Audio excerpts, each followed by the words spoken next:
कामनादेवी नवरात्रोत्सव आम्ही 1991 वर्षी सुरू केलं. माझं नाव प्रवीण गवस. मी सुरुवातीपासून मंडळामध्ये आहे आणि आम्ही सुरुवातीला हा फक्त एक देवीचा उत्सव चालू केला. म्हणजे एक मुलांना त्यावेळी दांडियाचा वगैरे खूप हे होता, हाऊस होती, त्यामुळे चालू केला. पण त्यानंतर आमचं मॅनपॉवर किंवा आमचं टीमवर्क एवढं चांगलं असल्यामुळे ना त्याला आता भव्य दिव्य रूप प्राप्त झालं आहे.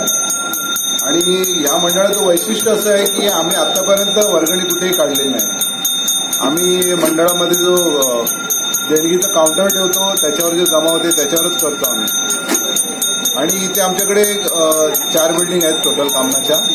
तर आम्हाला सर्वांकडून चांगलं सहकार्य मिळतं आणि कोणत्याही पद्धतीने हे होत नाही, म्हणजे अडचण नाही किंवा फायनान्शियल प्रॉब्लेम नाही. आमच्याकडे पंचमीला महिलांसाठी उत्कृष्ट असा हळदी कुंकू वगैरे असतो.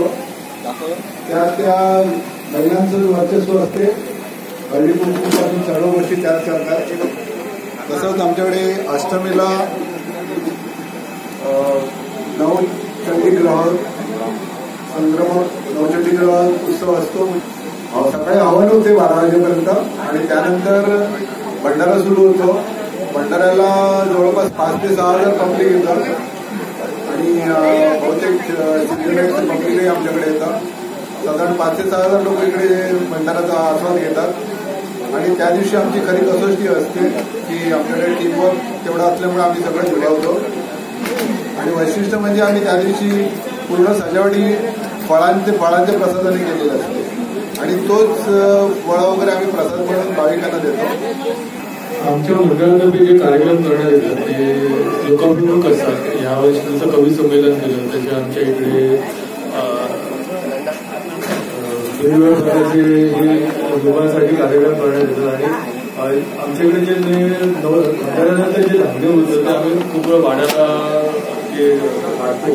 आणि मंडळ आजूबाजूच्या परिसरामध्ये आमच्या मंडळातर्फे वेगवेगळ्या स्पर्धा घेण्यात येतात. त्याच्यामध्ये लहान मुलांना आणि महिला वर्गाला प्रोत्साहन मिळेल असं कार्यक्रम आम्ही करतो.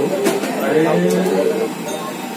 या मंडळामध्ये असं असतं की ज्या 4 बिल्डिंगचा हा घरातली देव आहे. म्हणजे प्रत्येक जण ह्या मंडळामध्ये निवड असते. प्रत्येक घराचा एक माणूस एखादा मुलगा या इकडे येऊन काम करतो किंवा स्वतःचं काही ना काही आपल्या परीने योगदान देत असतो.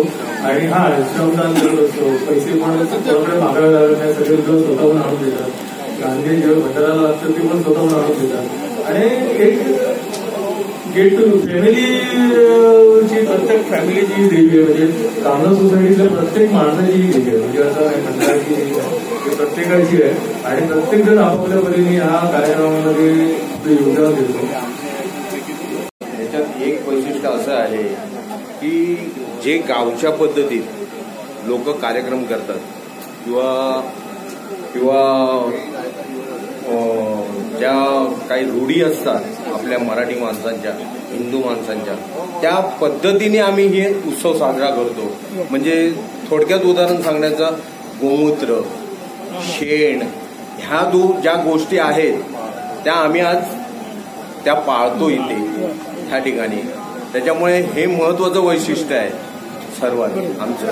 आणि त्याच्यामुळे आम्ही आज काय हे केलंय त्याच्यामुळे प्रसिद्धी आहे. सगळ्याच पदाधिकाऱ्यांचे खूप खूप धन्यवाद की आपण आमच्यासोबत जोडले गेलात. आणि मी आमच्या दर्शकांना एक विनंती करू इच्छितो की अगदी सिद्धिविनायकाच्या बाजूला असलेली ही कामनादेवी सोसायटी आणि तिथे साजरा होत असलेला हा कामनादेवीचा उत्सव.